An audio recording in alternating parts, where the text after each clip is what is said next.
Hello students, आज की video में हम चैप्टर 3 का सेकंड पार्ट देखेंगे। चैप्टर 3 जो कि है हमारा प्लांट किंगडम। इससे पहले वाली वीडियो में हमने एल्गी को डिस्कस किया था। पार्ट सेकंड में हम डिस्कस करेंगे ब्रायोफाइट। ब्रायोफाइट को प्लांट एम्फीबियंस के नाम से भी जाना जाता है। एम्फीबियंस ऑफ प्लांट किंगडम कहा जाता है। अगर हिंदी में देखें तो एम्फीबियंस को कहते हैं जल स्थल चर, यानी जो प्लांट्स या एनिमल दोनों के कॉम्बिनेशन में पूरा करते हैं उन्हें हम एम्फीबियंस कहते हैं।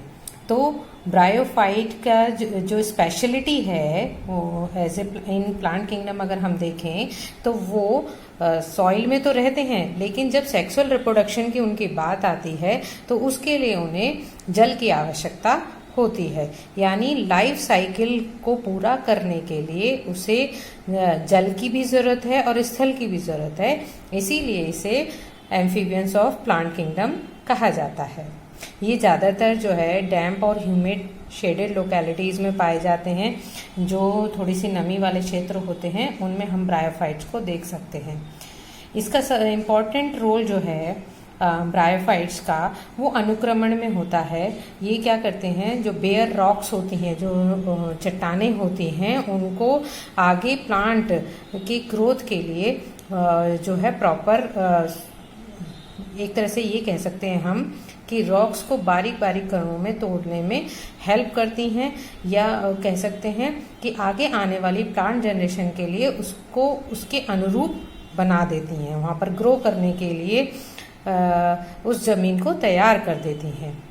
अगर हम बॉडी डिफ्रेंशिएशन की बात करें तो अगर हम अभी तक हमने देखो बच्चों एल्गी पढ़ा है, तो अगर हम एल्गी से इसका कंपैरिजन देखें तो एल्गी के मुकाबले यहाँ पर डिफ्रेंशिएशन ज़्यादा है। यानी जो चीज़ें हैं जैसे हमने बताया था कि एल्गी में जो थैलस लाइक स्ट्रक्चर था, यानी थैलस लाइक स्ट्रक्चर मैं आपको पहले भी बता चुकी हूँ, जिसमें रूट, स्टेम और लीव्स जो होती हैं उनकी पहचान नहीं होती है। एक तरह से हम पर्टिकुलर ये नहीं कह सकते हाँ ये लीफ है, ये स्टेम है, इस तरीके से हम उसमें डिस्टिंग्विश नहीं कर सकते। लेकिन यहाँ पर भी कुछ तो थैलस लाइक है, लेकिन हम कह सकते हैं कि रूट लाइक, लीफ लाइक और स्टेम लाइक कुछ ऑर्गन्स यहाँ पर प्रेजेंट हैं। जैसे यानी रूट जैसा, पत्ती जैसा और स्टेम जैसा, है ना। तो लेकिन पूरी तरह से हम ये नहीं कह सकते कि रूट और लीफ, स्टेम यहाँ पर पर्टिकुलर बन चुकी हैं। इसमें जो आपका थैलस होता है वो प्रोस्टेट और सीधा खड़ा हुआ होता है, ठीक है, और एक सबस्ट्रेटम से जुड़ा होता है, यानी बेस होता है और उसमें ये सीधा प्लांट के तौर पर खड़ा हुआ हमें ब्रायोफाइट दिख जाता है। ठीक, अगर हम इसके जनन की बात करें, रिप्रोडक्शन की बात करें, तो इसकी जो मेन प्लांट बॉडी होती है उसे हम गैमेटोफाइट कहते हैं। जो मेन प्लांट बॉडी होती है उसे हम गैमेटोफाइट कहते हैं। ये गैमेटोफाइट दो प्रकार के होते हैं, जिसपे एक पे मेल फीमेल जो मेल सेक्स ऑर्गन आएगा और एक पे फीमेल सेक्स ऑर्गन आएगा। तो उस आधार पर मेल सेक्स ऑर्गन को एंथ्रीडियम कहते हैं, फीमेल सेक्स ऑर्गन को आर्चिगोनियम कहते हैं।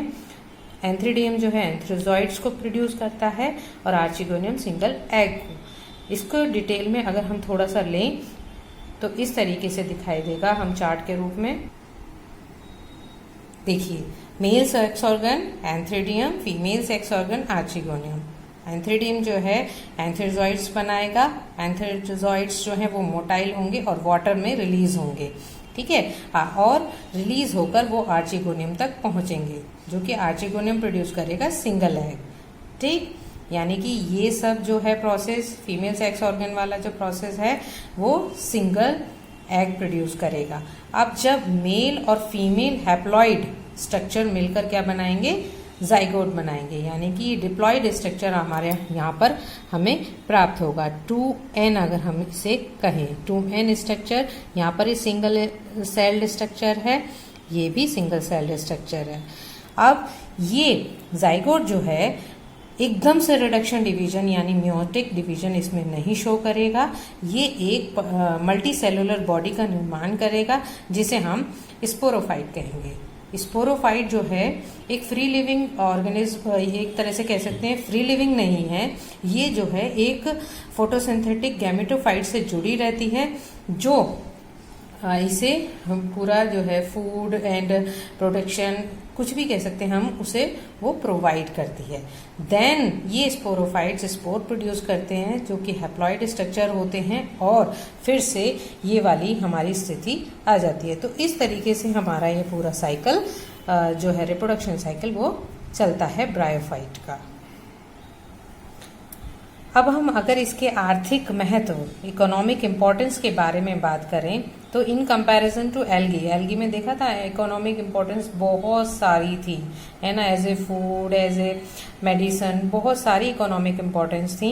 लेकिन यहाँ पर इसकी बहुत थोड़ी सी लिटिल इकोनॉमिक इम्पोर्टेंस है। ये कुछ जो हर्बेशियस मैमल्स होते हैं उनके लिए मॉसेस जो होती हैं एज ए फूड के रूप में यूज़ की जाती हैं। स्पीशीज़ जो स्फैग्नम की स्पीशीज़ है, यानी स्पीशीज स्फैग्नम मॉस की जो है वो पीट प्रोवाइड करती है, जो कि फ्यूल के रूप में काम आता है और एज ए पैकेजिंग मटेरियल काम आता है। क्योंकि ये पीट में हाइग्रोस्कोपिक नेचर होता है, ये वाटर को जो है पानी को बहुत ज़्यादा एब्जॉर्ब करने की क्षमता रखता है, इसीलिए इसे गुड पैकेजिंग मटेरियल के रूप में यूज़ किया जाता है।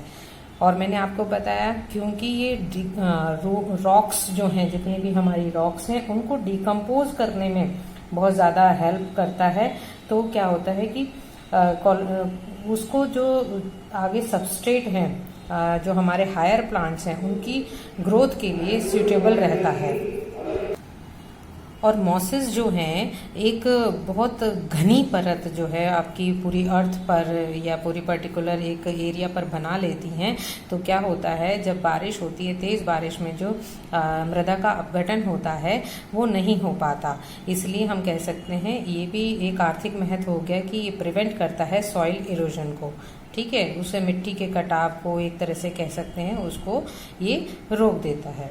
अब अगर हम देखें कि ब्रायोफाइट को दो भागों में बांटा गया है, ठीक है, लिवरवर्ट्स एंड मॉसेस। लिवरवर्ट्स ज़्यादातर जो हैं मॉइस्ट और शेडी और मार्शी एरियाज में पाए जाते हैं। इनका एक्सेसिव रिप्रोडक्शन जो है वो गैमी से होता है। गैमी जो होते हैं ग्रीन कलर के मल्टी सेलुलर एसेक्सुअल बर्ड्स होते हैं, जो कि जो स्मॉल रिसेप्टैकल्स पे ऊपर की तरफ बनते हैं, ठीक है। और हर एक गैमी जो है अपनी पेरेंट्स बॉडी से डिटैच होके एक नए इंडिविजुअल में कन्वर्ट करने की क्षमता रखता है, ठीक है। और सेक्सुअल रिप्रोडक्शन जो है इसका स्पोरोफाइट से होता है, जो कि फुट सेटा और कैप्सूल में डिवाइडेड रहता है। अगर हम इधर बात करें मॉसेस की, तो मॉसेस में जो गैमेटोफिटिक स्टेज होती है वो दो टाइप की होती है। फर्स्ट स्टेज जो होती है प्रोटोनिमा, और सेकंड स्टेज होती है लीफी स्टेज होती है। जो सेकंड स्टेज होती है वो प्राइमरी प्रोटोनिमा से ही डायरेक्ट बनती है।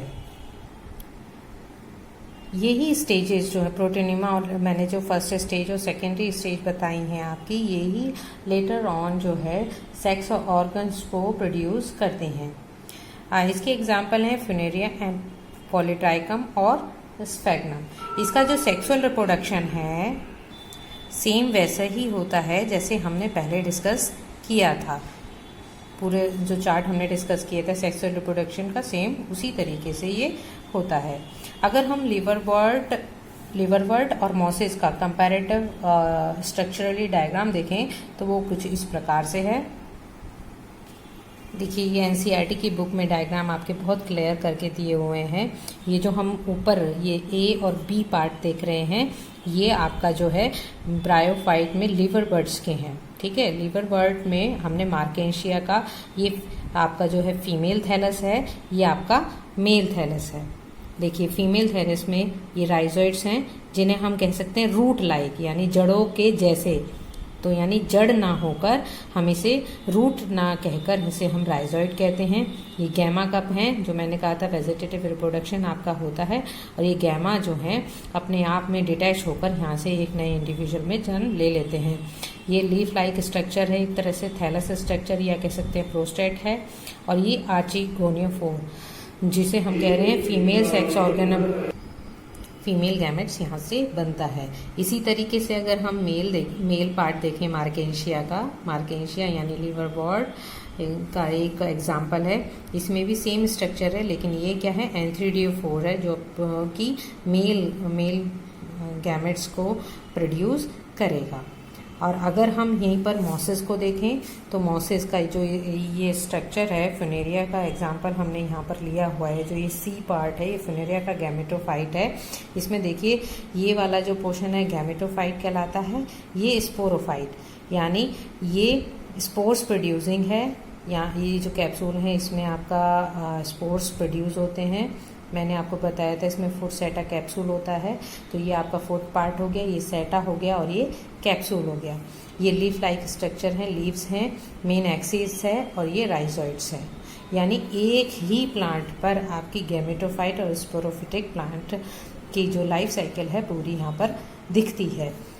ठीक है, अब यहाँ पर अगर हम देखें, ये है आपका स्फेग्नम का पूरा, देखिए इसमें भी मेल और फीमेल पार्ट जो ब्रांचेज हैं वो अलग अलग यहाँ पर शो हो रही हैं। ये आर्चिगोनियल ब्रांच है और ये एंथ्रीडियल, ये फीमेल और ये मेल पार्ट है। तो इस तरीके से हम यहाँ पे डिस्टिंग्विश कर सकते हैं ये लिवरवॉर्ट और मॉसेस में, जो हमने अभी कंपैरेटिव स्टडी की थी। कितना डिफरेंस है यहाँ पर आपको क्लियर हो गया होगा। इस तरीके से आज हमारा ब्रायोफाइट का जो है वो कंप्लीट हो चुका है। नेक्स्ट में हम लेंगे टेरिडोफाइट्स।